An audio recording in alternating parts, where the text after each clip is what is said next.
Se você vai decidir por Deus, se você vai decidir por Jesus ou não, tem que ser um ato consciente, tem que ser um ato que não envolva tanto a emoção é inevitável, mas assim, que não envolva tanto a emoção, e muito menos a manipulação do pastor aqui na frente, né?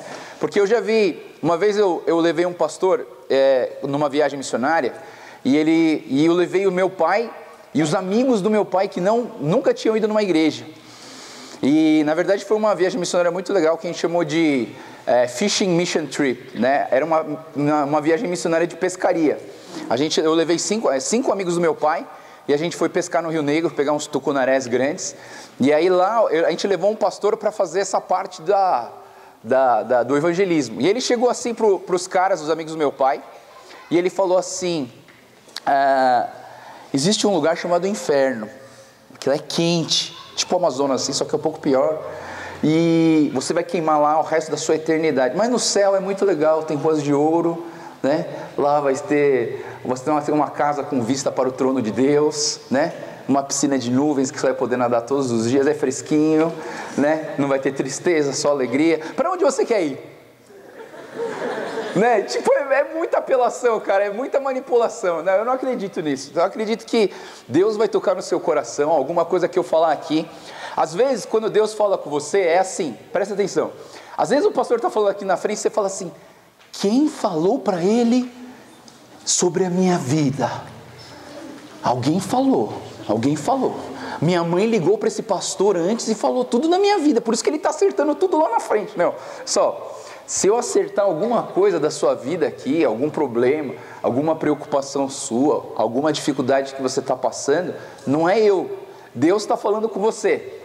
Eu sei que muita gente tem dificuldade de ouvir a voz de Deus, dificuldade de saber qual que é a voz de Deus, né? Às vezes a gente acha assim, que a gente está assim no culto, aí de repente vai vir uma voz do céu assim: meu querido filho, vim aqui falar com você. Não, sabe, muitas vezes eu escuto a voz de Deus, sabe como?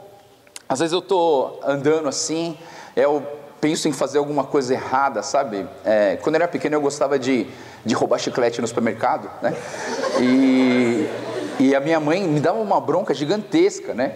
E eu tentava ser cada vez mais esperto. Eu cheguei a ser tão esperto que um dia eu fui com a minha mãe e eu falei assim: hoje eu vou roubar um chiclete sem ninguém saber, nem minha mãe vai saber, nem o caixa vai saber, né? E aí, eu ensinando, o pastor ensinando coisa errada para você, vai ser legal. Não façam isso, tá? Mas a minha mãe comprou o papel alumínio, né? Ele comprou uns rolos de papel alumínio. E aí quando eu passei na área dos chocolates, dos chicletes, eles vendiam o chiclete assim, compridinho. Aí o que eu fiz? Eu peguei aquele chiclete compridinho e enfiei dentro do papel alumínio. Aí o cara cobrou só o papel alumínio. Aí eu cheguei em casa, puxei o chiclete assim e me senti vitorioso. Mas às vezes, só não façam isso, tá, pessoal? Aprendi lá no acampamento da igreja com o pastor a roubar chiclete. Mas assim, eu lembro que às vezes eu ficava assim, quando eu ia fazer coisa errada, Deus, ele vinha com a voz da minha mãe: Joel, vai estudar, né? Aquela voz da tua mãe. E muitas vezes que eu precisei ouvir a voz de Deus, a voz de Deus, ele vinha na minha mente com a voz da minha mãe.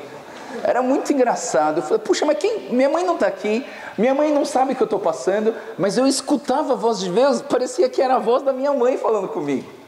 E às vezes vai ser a voz do pastor Joel falando com você, às vezes vai ser a voz do pastor da sua igreja, do professor de escola dominical, de alguém legal que você gosta muito, que você se importa bastante. Talvez seja a voz dele. Sabe, pessoal, Deus vai falar com você nesse acampamento e talvez seja de uma forma muito simples.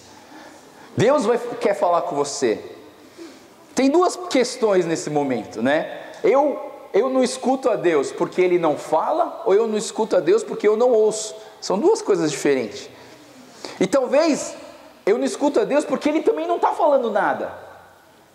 Quem é você para mandar Deus? Deus, fala aí, meu. Fala, mano, fala, tô aqui. Não, quem é você para falar assim com Ele?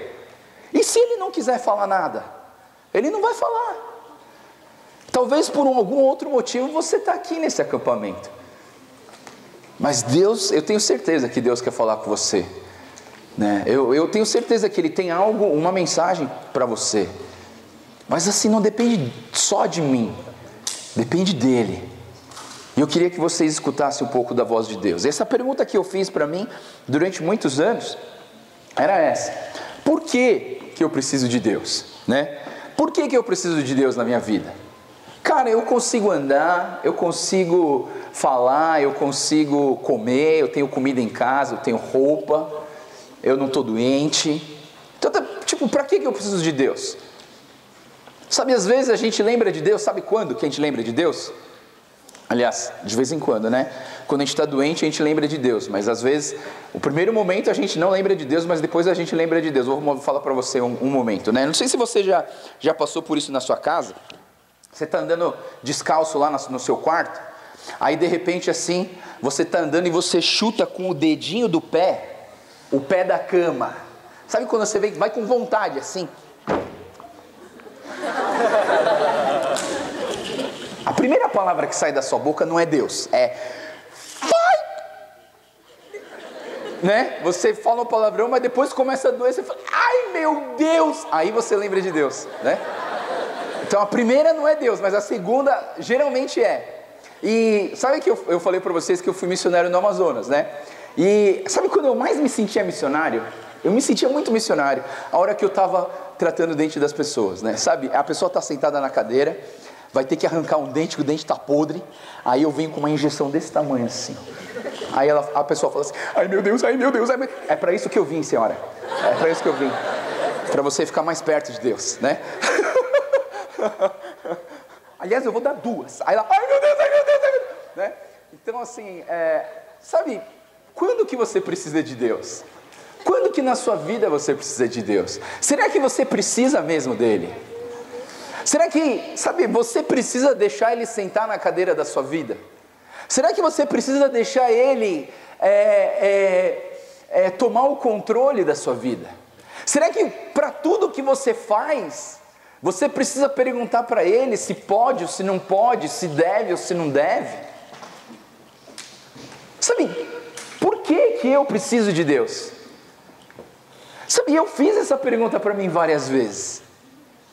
E aliás, às vezes eu pensava assim, na hora que eu mais preciso de Deus, cadê o cara? Cadê o cara? Sabe, naquelas horas que eu estou passando por uma maior dificuldade, cadê o cara?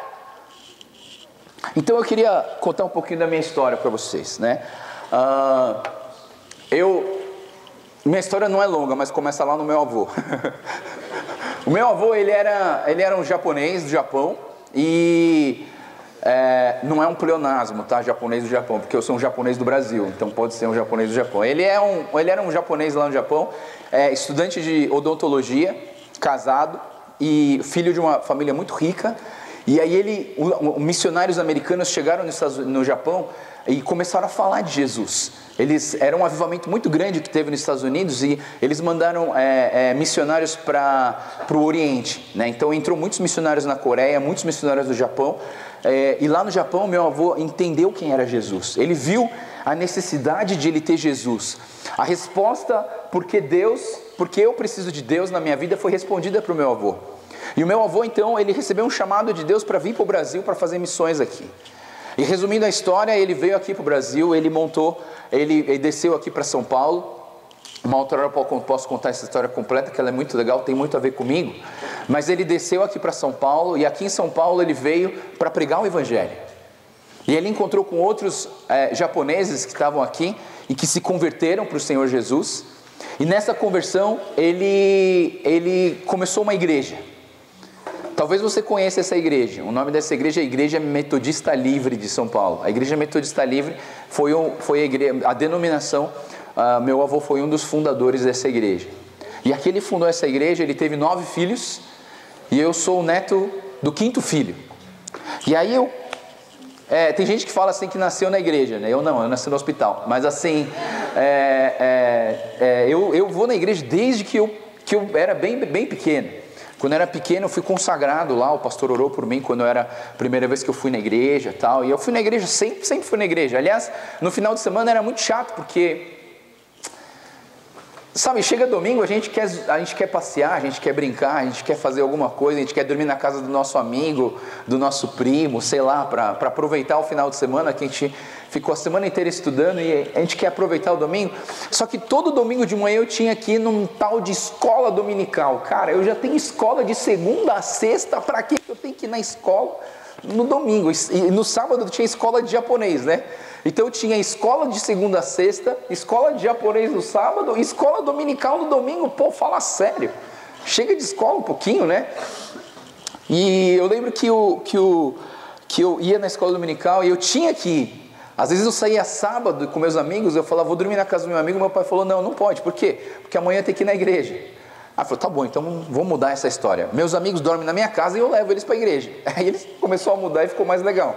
Mas sabe, eu tinha raiva, porque eu não queria ir para a igreja. Eu queria, sei lá, dormir, eu queria, sabe, brincar, eu queria empinar pipa, eu queria jogar videogame, eu queria, sei lá, eu queria fazer um monte de coisa, mas eu tinha que ir para a igreja todo domingo de manhã. E talvez muitos de vocês que vão na igreja, vocês não vão com aquela alegria, ai que legal, hoje é domingo, vou na igreja, yes, vai nada, mano. Te arrastam para lá. Você vai com aquelas remelas do teu olho assim, você fala, ai mãe, não quero ir. Cadê sua Bíblia? Nem sei, né? E aí você nem sabe onde está sua Bíblia, tanto faz, porque você nem tem vontade de ir. Por quê? Porque você ainda não descobriu a motivação do porquê que a igreja existe. E eu não sabia porquê que a igreja existe. Para mim a igreja é um lugar chato, as pessoas não dão risada. Coisa mais difícil, eu achava que era pecado dar risada na igreja. O dia que eu me converti e entendi o que era igreja, eu comecei a rir do nada. Eu olhava para a parede e... Eu treinei rir do nada, pessoal. Eu não sei se eu falei da outra vez aqui, mas assim, se você falar assim, Joel, dá risada aí. Eu dou risada a hora que você quiser, eu treinei. Você faz rir aí. Eu dou risada a hora que você quiser, sabe? Porque depois que eu descobri que rir não é pecado, eu comecei a rir do nada, pro ar. Eu olhava pro espelho e dava risada, né? Eu me divertia demais. Por quê? Porque depois eu comecei a entender o que era a igreja. Sabe, com 12 anos, sempre quando vinha essa época do acampamento, já achava um saco também. Desculpa falar, pessoal, para quem ama, assim, gosta muito dos acampamentos. Naquela época eu achava um saco muito grande ir para o acampamento. Pô, já é férias, cara, eu posso fazer um monte de coisa, posso ficar dormindo, posso assistir televisão, posso assistir cinema, posso ir pro shopping, posso descansar. Por que eu vou ter que ir naquele lugar lá no quilômetro 48, que só tem mato, né? Que sei lá, né? Nem posso me arrumar direito, tal, assim, aí você fica... Eu ficava assim, meio apreensivo em não querer ir no acampamento. Mas sabe que legal? Quando chegava o último dia, eu não queria ir embora. E muitos de vocês vão sentir isso. Quando eu chegar na sexta-feira, eu falo, puxa vida, podia ter mais um pouquinho. E sabe, eu estava num acampamento desse, eu cheguei num acampamento desse, emburrado, chateado. Tem hora para acordar, tem hora para dormir, tem hora para não sei o que, né? Eu vou no banheiro... O cheiro está assim, maravilhoso, não tem um banheiro só meu, vou escovar o dente, sabe, tá tudo sujo, né, e você fica indignado, não posso jogar minhas roupas onde eu quiser, eu acordo e tenho que arrumar minha cama, você, sabe, acampamento é um negócio que eu não gostava, mas foi num acampamento desse que Deus falou comigo. Foi num acampamento desse que um professor, um tio desses, que nem você tem os tios aqui, as tias, que já viveram mais a vida cristã, e eu lembro muito bem do momento que eu tive. Tio Nelson, é o tio Nel, a gente chamava ele de tio Nel, um cara grandão assim, magrinho. E um dia o tio Nel, ele chegou para mim, eu estava andando aí, jogando bola assim, de repente ele me chamou num canto, Joel, posso conversar com você? Posso? Aí ele começou a falar comigo e ele falou assim, Joel, você sabia que você precisa de Deus? Você sabia que sem Deus, você vai caminhar por uma vida muito ruim? Se você andar segundo as suas próprias paixões, a sua própria vontade, você vai ir por um caminho muito ruim. Eu falei, não, tio Nel, eu acho que eu vou andar um caminho legal, eu sou um cara legal, eu sou um cara bom, eu não faço coisa errada, roubo chiclete de vez em quando, mas eu só quebrei um dente de uma pessoa que eu bati, foi só um, né? E às vezes você pensa assim, não, eu não vou por um caminho errado, Mas sabe, naquela conversa que eu tive com o tio Nel, eu descobri uma coisa muito interessante. Eu descobri que eu em si, eu tinha alguma coisa errada dentro de mim. E naquele momento, eu ouvi Deus, sabe, chegar perto de mim e falar: Joel, deixa eu fazer parte da sua vida. E naquele momento eu falei assim: não, tá bom, eu quero esse Deus. Eu lembro que quando eu falei eu quero esse Deus, o meu coração, ele quebrou assim no meio, assim, de uma forma muito estranha. Eu senti uma dor, mas ao mesmo tempo era uma alegria, ao mesmo tempo era uma tristeza de arrependimento de coisas erradas que eu tinha feito, mas ao mesmo tempo era uma alegria de saber que Ele estava entrando na minha vida. E eu chorava e ria ao mesmo tempo. Imagina, você não sabe o que é isso, né? Mas... né? Eu chorava e ria ao mesmo tempo. Eu lembro que eu fiz uma oração com o tio Nel, eu repeti a oração que ele orou, porque eu nem sabia orar, e ele fez eu repeti a oração dele, e eu comecei a orar, e sabe, Deus falou comigo de uma maneira muito especial, com 12 anos, e eu experimentei uma alegria muito grande. Mas no domingo seguinte, depois do acampamento, que eu fui para a minha igreja, achando que ia ser igual ao acampamento, quebrei a cara, porque na igreja continuava daquele jeito frio, chato, meio esquisito, que eu não gostava de ir. E aí aquela alegria, aquela fé que eu tinha conhecido no acampamento, depois começou a se esfriar. Aí depois de um mês eu já não estava Deus não fazia nem mais parte da minha vida. Aí nessa época eu entrei numa escola chamada Bandeirantes.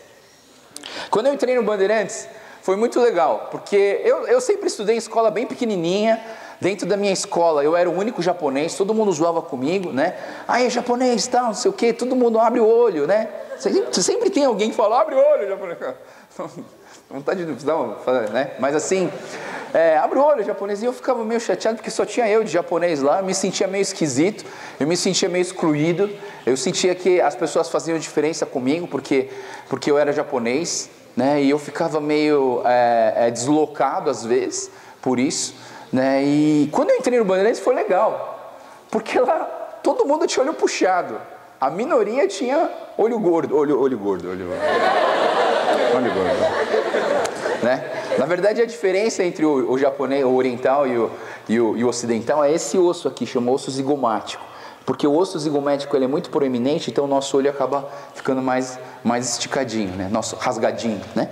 Então assim, e eu entrei no Bandeirantes e eu comecei a me sentir mais livre, sabe? Comecei a me sentir mais legal, né? Eu nunca tinha visto uma menina gostar de mim. No Bandeirantes foi a primeira vez que alguém falou assim: Joel, tem uma menina aqui, chama Cíntia, ela tá afim de você. Eu, fala sério, eu sou mó feio. Eu sempre me achei muito feio, né? Inclusive assim, eu me achava tão feio que meu pai, ele é oftalmologista, é médico dos olhos, né? E eu pedi pra ele: pai, me faz uma receita pra eu usar óculos, né? Eu falei: pra quê? Porque eu queria tentar esconder a minha feiura. Daí eu lembro que eu mandei fazer um óculos sem grau, né? E eu coloquei o óculos assim, sabe quando o Superman põe o óculos e acha que ele está diferente? Era mais ou menos assim. E eu achava que atrás do óculos eu me escondia um pouco, então eu me sentia até melhor com óculos.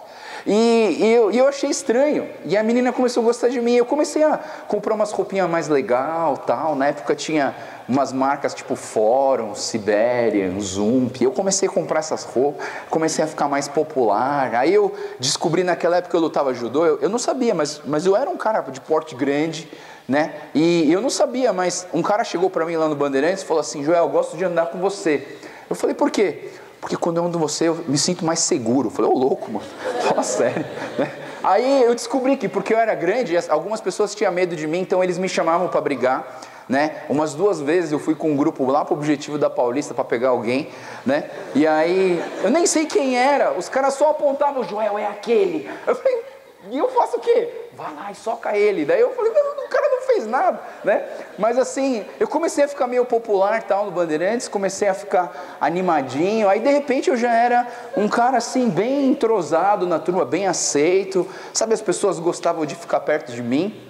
Foi tão legal esse ano que eu repeti de ano. E nesse ano foi terrível para mim, foi terrível, porque eu falei assim, eu me senti uma falha muito grande. Naquela época, assim, o Bandeirantes, se você repetir de ano, você não podia estudar no Bandeirantes no ano seguinte, sabe? Eu fiquei muito chateado, meus pais ficaram muito bravos comigo, apanhei no final do ano e tal. Eu lembro que eu fiquei muito chateado, tive que fazer a 5ª série de novo, aí depois eu fui passando o ano, fui melhorando, aí nesse período eu tentei consertar a minha vida, tentei fazer alguma coisa para melhorar, estudar mais e melhorar minhas notas para honrar mais meu pai, minha mãe e tal, assim. Eu lembro que eu cheguei na 8ª série e falei assim, acho que eu já estou preparado. Aí meu pai falou, para quê? Para voltar para o Bandeirantes. Aí meu pai falou assim, bom, se você está indo bem na escola, vou mandar você de novo para o Bandeirantes. Fui para o Bandeirantes de novo na 8ª série. E aí voltou tudo de novo, né? Voltou tudo de novo. Comecei a fazer as mesmas burradas, experimentei o álcool, experimentei o cigarro, experimentei várias coisas assim. Eu lembro que eu quase fui preso um dia, porque eu andava com uma estrela ninja no meu pescoço. Coisa besta, né? Onde eu penso, falei, meu, que besta, né? Mas era chama shuriken, né? Eu andava com aquela estrela ninja no pescoço, não sei pra quem, um cara falou que eu era o líder da gangue que assaltava os alunos do Bandeirantes, né? Aí o cara apontou uma arma na minha cabeça, sei lá, né? Eu lembro, não faço nada, eu sei o que é isso, tal. Como ele falou, como você sabe? Daí eu lembrei da minha carteirinha da Confederação Brasileira de Judô, aí eu peguei, não, eu sou lutador de judô, tal, assim. Ele falou, então tá bom, então pode ir, né? Mas sabe, chegou na metade do ano, minhas notas estavam horríveis. Eu falei, putz, não posso bombar de novo, cara, não posso. Aí eu mudei de escola, para ver se eu recuperava a minha nota. Aí eu comecei a estudar que nem louco e tal, consegui recuperar minhas notas. Aí quando estava nos exames finais, eu repeti de ano de novo. Por 0,2 de geografia. Cara, isso foi o fim da picada. E a professora era japonesa. Aí eu vi a minha mãe indo para a escola, chegando para a professora, tipo, a minha mãe, ela tirou a bolsa dela, pegou um envelope, falou assim, não, senhora, eu faço qualquer coisa para meu filho passar de ano, são 0,2 pontos. A mulher falou, negativo. Seu filho não merece passar de ano. Eu lembro que aquele momento foi um negócio primeiro, de repetir de ano. Segundo, de ver a minha mãe se humilhar diante de uma professora pedindo 0,2 pontos de geografia. Terceiro, lembrando tudo que o meu pai tinha pago na escola para eu estudar nas melhores escolas de São Paulo. Eu lembro que aquele momento foi um momento tão ruim na minha vida, tão ruim. Eu lembro que eu não falei nada para minha mãe, eu saí daquela escola andando, e eu estava perto da Paulista, e eu comecei a andar na Paulista, assim, chorando, me lamentando, e fazendo essa pergunta, cadê você, Deus? Cadê você na hora que eu preciso? Cadê você? E eu lembro que eu comecei a andar na Paulista, eu andei de cabo a rabo, assim, da Consolação até o Paraíso, eu andei 2 vezes, eu fiz 2 voltas, assim, e aí eu entrei no metrô, e eu lembro que lá no metrô tem aquelas cadeiras, assim, que você espera o metrô chegar. Eu lembro que eu sentei nas cadeiras, e eu fiquei lá por mais ou menos umas 2 horas, pensando em me jogar nos trilhos, quando o trem estivesse chegando. Eu pensei em acabar com a minha vida, porque eu falei assim, cara, você não existe, Deus. E eu estou aqui na pior, eu repeti de ano, a minha mãe está se humilhando perante a professora de geografia, o meu pai gastou um monte de dinheiro. Quando os amigos do meu pai chegarem para o meu pai e falar assim, e aí, seu filho passou de ano? Meu pai vai falar, não, meu filho repetiu. Desonrei, assim, meu pai de uma forma ridícula. Sou um nada hoje. Todos os meus amigos da minha escola vão para o próximo ano e eu vou ficar na 8ª série. Já sou repetente da 5ª série, minha vida está um caos, está um lixo. O que eu tenho na minha vida? Vou acabar com a minha vida. Eu lembro que eu fiquei 2 horas pensando em me jogar no trilho, e eu queria me jogar lá, sabe? Mas naquele momento de angústia, naquele momento que eu estava no fundo do poço, no fundo, bem no fundo mesmo, eu lembrei dos 12 anos. Eu lembrei do tio Nel. E a voz do tio Nel veio na minha cabeça. E aquela voz do tio Nel falava uma coisa para mim. Joel, eu te aceito do jeito que você é. Não importa tudo que você fez de errado. Eu te aceito do jeito que você é. Vem para mim. Segura na minha mão. Vamos levantar junto. Sabe, vamos levantar e vamos lutar de novo. Não desiste agora não. Eu nunca tinha ouvido a voz de Deus de uma forma tão clara. Pela voz do tio Nel. Aquela voz falava para mim, Joel, não desiste. Não desiste. Eu lembro que eu peguei a mão, senti que eu peguei a mão de Deus e fiquei em pé. Peguei o metrô de novo, fui para minha casa. Chegando em casa já era quase 9:30 da noite. Meu pai estava me esperando. E aí quando eu cheguei lá, com a cabeça baixa, eu lembro que meu pai olhou para mim, com um olho de desgosto, assim, ele também estava chorando. Ele não falou nada, ele só olhou e foi embora, subiu para o quarto dele. Eu preferia que ele tivesse me dado um tapa, sabia? Eu preferia, mas ele não deu. Ele olhou e foi embora, sabe? E naquele momento eu falei para Deus, Deus, me ajuda um dia a honrar de novo meu pai. Porque eu falhei, minha falha foi muito grande. Me ajuda a reverter essa história. Me ajuda a deixar meu pai orgulhoso de mim de novo. E naquele momento eu voltei para Deus. Eu lembrei, eu não me converti de novo, porque eu já tinha feito isso quando eu tinha 12 anos. Mas naquele momento eu falei assim, Deus, faz parte da minha vida. Deus, seja a prioridade na minha vida. E sabe, eu penso que uma das coisas que Deus mais quer nas nossas vidas é isso. O texto em 2 Tessalonicenses 2, 13 e 14 diz assim, mas nós devemos sempre dar graças a Deus por vocês, irmãos amados pelo Senhor, porque desde o princípio Deus os escolheu para serem salvos, mediante a obra santificadora do Espírito e a fé na verdade. Ele nos chamou para isso por meio do nosso Evangelho, a fim de tomarem posse da glória do nosso Senhor Jesus Cristo. Ele quer que todos nós sejamos salvos. E ser salvos significa você deixar Deus participar da sua vida. Significa você deixar Deus fazer parte das suas escolhas. Deixar Deus como prioridade na sua vida para que Ele te oriente a tomar as melhores decisões. Sabe, quando a gente fala sobre salvação, quando o tio Nel explicou para mim sobre salvação, ele me deu 3 fundamentos para viver em Cristo. Ele falou assim, Joel, tem 3 coisas que você precisa saber. Para você andar com Jesus, você tem que saber de 3 coisas, e essas 3 coisas precisam fazer parte da sua vida sempre. A primeira delas é que todas as pessoas pecaram. Não existe ninguém nesse mundo que nunca pecou. Não existe ninguém, tirando Jesus Cristo nesse mundo, não existe ninguém que nunca pecou. Todos nós nascemos com pecado nas nossas vidas. Sabe a minha filhinha tão bonitinha, né? A Sarinha, a Estelinha. Quando elas eram um bebê, eu já sabia que elas tinham pecado. Sabe, elas choravam e a gente pensava assim, por que será que ela está chorando? Será que é a fralda? Será que está com frio? Será que está com fome? Será que está com dor de ouvido? Será que está com febre? A gente sempre procurava alguma coisa para descobrir o porquê que ela estava chorando. E a gente descobriu que às vezes ela chorava simplesmente porque ela queria a gente. E ela chorava, ela manipulava a gente para a gente ir lá pegar ela no colo.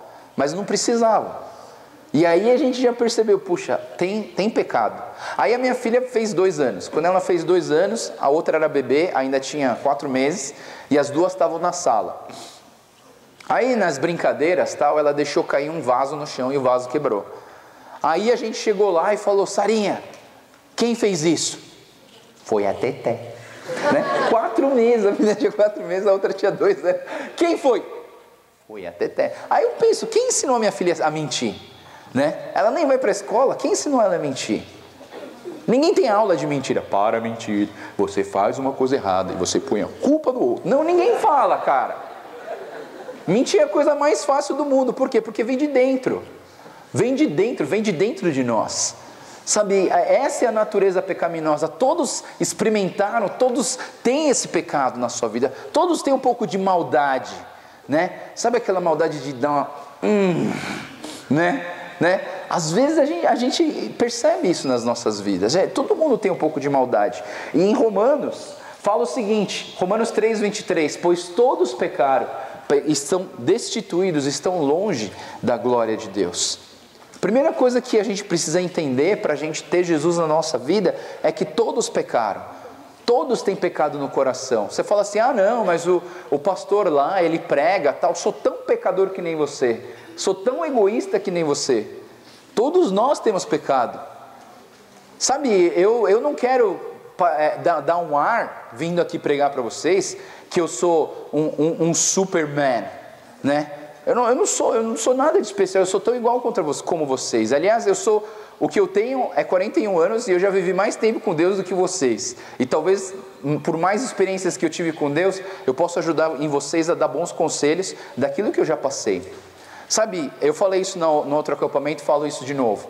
Eu vou estar por aqui, tirando hoje à tarde que eu vou levar minhas filhas para casa da minha mãe, eu vou ficar todos os dias aqui disponível para conversar com vocês.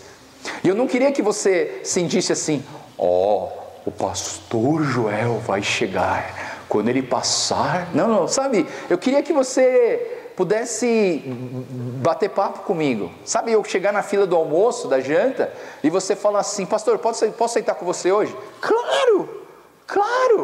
Sabe, eu estou aqui na rua, andando no acampamento, você fala, pastor, posso falar com você? Claro, o que eu mais quero é bater papo com você. Quero conhecer você, quero saber um pouco como que você passa, quais são suas preocupações, quais são suas dúvidas. Adoro tirar dúvida, eu tenho dúvida também, né? Todas as minhas pregações têm alguma perguntinha, porque eu gosto de perguntar. Quando a gente pergunta, a gente acaba conhecendo e aprendendo mais, né? Então assim, entendam isso. Eu queria que vocês tivessem esse relacionamento comigo. Segundo fundamento para viver Cristo, é que você precisa entender que existe um castigo do pecado que é a morte. Existe um castigo do pecado que é a morte, tá? Lá em Romanos também, todos os 3 textos vão estar em Romanos. Romanos 6:23 fala, pois o salário do pecado é a morte, mas o dom gratuito de Deus é a vida eterna em Cristo Jesus nosso Senhor. Ou seja, todos nós que estamos em pecado, se você deixar o pecado na sua vida livre e solto, você vai acabar em morte. Sabe qual a melhor ilustração que tem para você entender o pecado? Você já assistiu Homem-Aranha 3? No Homem-Aranha 3, tem uma parte que aparece uma gosminha do espaço, uma gosminha preta. Ela cai, uma gosminha preta, ela começa... Aí, de repente, aquela gosminha preta encosta na perna do Homem-Aranha. Aí o que acontece? Aquela sensação daquela gosminha preta não é ruim. Apesar dela ser feia, é uma sensação legal. Por quê? Porque deixou o cara mais forte, deixou o cara mais ágil. Aí de repente, a roupa do cara ficou preta. Não é mais vermelho e azul, ficou tudo preto. E ele se sente mais potente, mais forte. Mas você vê o que acontece com o cara. O cara começa a ficar mais vingativo. O cara começa a ficar mais violento. Aí ele percebe, isso não é bom. Eu preciso tirar isso de mim. E aí você tenta tirar, né? Lembra daquela cena que o cara tá lá na torre, do lado de um sino gigantesco, aí ele tenta arrancar aquele negócio, aí o negócio grudava, ele tentava tirar e o negócio grudava. O pecado é assim. É super difícil de tirar o pecado das nossas vidas. Você já viu uma pessoa tentando parar de fumar? Se você tem curiosidade de fumar, não fume. Porque o dia que você quiser desistir, cara, é terrível. Eu tenho membros da minha igreja que a gente está lutando já faz 4, 5 anos para tentar parar de fumar. É a coisa mais difícil, é exatamente essa cena do Homem-Aranha. O cara tentando tirar aquele negócio preto, e o negócio grudava, ele tentava tirar e grudava. Por quê? Porque é difícil você de tirar o pecado da sua vida. E esse pecado vai te levar ao quê? Esse pecado vai te levar à morte. A consequência do pecado é a morte. Então se você deixar o pecado solto na sua vida, provavelmente você vai morrer, mas Deus não quer que você sofra esse castigo. Então Jesus Cristo morreu para pagar o castigo pelo nosso pecado. Foi por isso que Jesus Cristo veio ao mundo, Foi por isso que Deus do céu, Criador do céu e da terra, Criador do homem, dos animais, Criador de tudo, Ele desceu aqui na terra, Ele se fez como homem, para que você e eu pudéssemos ser livres desse pecado que nos levaria à morte. E como eu falei ontem, a justiça de Deus era o quê? De uma forma legal, de uma forma florense, de uma forma da justiça de Deus, Ele teve que pagar pelo o castigo que te levava à morte. Então, em Romanos capítulo 5, versículo 8, vai dizer o seguinte: mas Deus demonstra o seu amor por nós, pois Cristo morreu em nosso favor quando ainda éramos pecadores. Jesus Cristo tomou o nosso lugar, nós que deveríamos morrer, mas Deus morreu em nosso lugar, deu a vida dele por nós, e hoje nós podemos viver a vida. Tem uma história na Rússia que tinham dois irmãos gêmeos, e esses dois irmãos gêmeos, um parece que tinha uma vida toda torta, fazia tudo que era errado, e o outro era um cara que fazia tudo que era certo. Inclusive ele conheceu a igreja, entregou a vida dele para Jesus, mas o irmão dele era uma mala, só fazia coisa errada. Depois que eles ficaram adultos, o irmão dele fez uma besteira muito grande, ele acabou matando uma pessoa. E lá na Rússia, em um lugar da Rússia, uma pessoa que matava uma autoridade, ele era condenado à morte. E esse irmão, ele foi condenado à morte, estava preso, só estava esperando o dia da sua condenação, que ele ia ficar lá e tomar uns tiros, ele ia morrer. E eu lembro, e nessa história, o irmão bonzinho, né, que conheceu a Deus, estava orando pelo irmão todo torto. Eu lembro que num dia ele foi visitar o irmão. E ele foi visitar o irmão na cadeia. E quando ele chegou lá na cadeia, só estavam os dois naquela sala. O irmão bonzinho falou assim: vamos fazer o seguinte, vamos trocar de roupa. E aí você vai lá despedir da mãe. Aí depois você volta aqui, a gente destroca a roupa e você paga o preço que você tinha que pagar. Né? Aí o cara falou: nossa, que legal, né? Beleza, vamos fazer isso. Aí eles trocaram de roupa, tal. O bonzinho ficou no presídio e o mala saiu para despedir da mãe. Aí ele foi lá, despediu da mãe. Quando ele foi despedir da mãe, o que aconteceu? Que o presídio decidiu que ia ter uma manifestação política na cidade. Então eles adiantaram a execução do cara. Fecharam as portas e falaram: não, a execução vai ser hoje. E aí o mala, que estava lá em casa comendo a comida da mãe, ele foi correndo para o presídio, falou assim: não, você não pode deixar aquele cara que está lá dentro, é o meu irmão, eu que tenho que morrer. Aí o policial, ele fala uma frase. O policial fala o seguinte: um morreu e isso basta. Um morreu e isso basta. Foi exatamente isso que Jesus Cristo fez por nós. Ele trocou a nossa roupa de condenados à morte.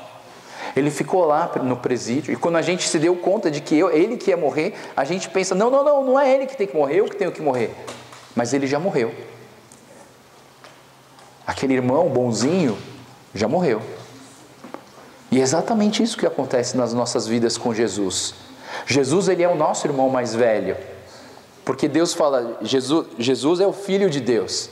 E nós também somos filhos de Deus quando aceitamos Jesus no nosso coração. Mas quem foi o irmão mais velho?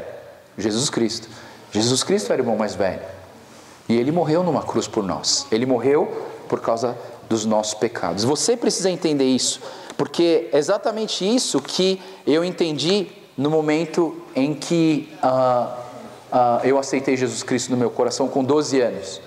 Passei um período tenebroso até meus 16. Nos 16, quando eu repeti de ano de novo e pensei em me matar, naquele momento eu lembrei da minha decisão em Cristo Jesus. E eu lembrei desses 3 fundamentos: que todos pecaram, que nós merecemos, o pecado leva à morte, e que Jesus Cristo tinha pagado o castigo que eu merecia, para eu poder viver a Deus. Sabe, tem um texto em Apocalipse que diz o seguinte: eis que estou à porta e bato. Se alguém ouvir a minha voz e abrir a porta, entrarei e cearei com ele e ele comigo. E ao vencedor darei o direito de sentar-se comigo em meu trono. Assim como eu também venci, sentei-me com meu Pai em seu trono. E Deus quer que você sente no trono com Ele. Deus quer que você viva essa vida com Deus. E a Bíblia fala: eis que estou à porta e bato. Jesus Cristo, Ele está batendo na porta do coração. Jesus está batendo na porta do seu coração hoje. Ele quer entrar na sua vida, Ele quer fazer parte das suas escolhas, Ele quer fazer parte das suas decisões. Eu queria que você refletisse nisso hoje, que você pudesse pensar nisso hoje. Uma coisa interessante nessa imagem aqui, é que essa porta que Jesus Cristo está batendo, ela só tem maçaneta do lado de dentro. Aqui fora não tem nenhuma maçaneta. Jesus não pode abrir a porta e entrar. A única coisa que Jesus pode fazer é bater na porta. Eu posso entrar? Eu posso entrar? Só você tem a maçaneta do lado de dentro. Ele só vai poder entrar se você abrir o seu coração. Talvez hoje você queira abrir o seu coração, mas não vai ser agora. Eu prefiro que você faça isso quando você tiver reunião no seu quarto, com o seu pequeno grupo. E lá você fale com o seu professor, com o seu tio, com a sua tia, e você fale para ele: sabe aquilo que o pastor falou lá hoje? Eu queria abrir a porta do meu coração, você me ajuda? Você me ajuda a deixar Jesus entrar? E os seus tios, os conselheiros que estão no seu quarto, eles vão te ajudar a te orientar como que você faz para abrir a porta do seu coração e deixar Jesus entrar na sua vida. E quando Ele entrar na sua vida, tem um texto em Ezequiel que fala o seguinte: darei a vocês um coração novo e porei um espírito novo em vocês.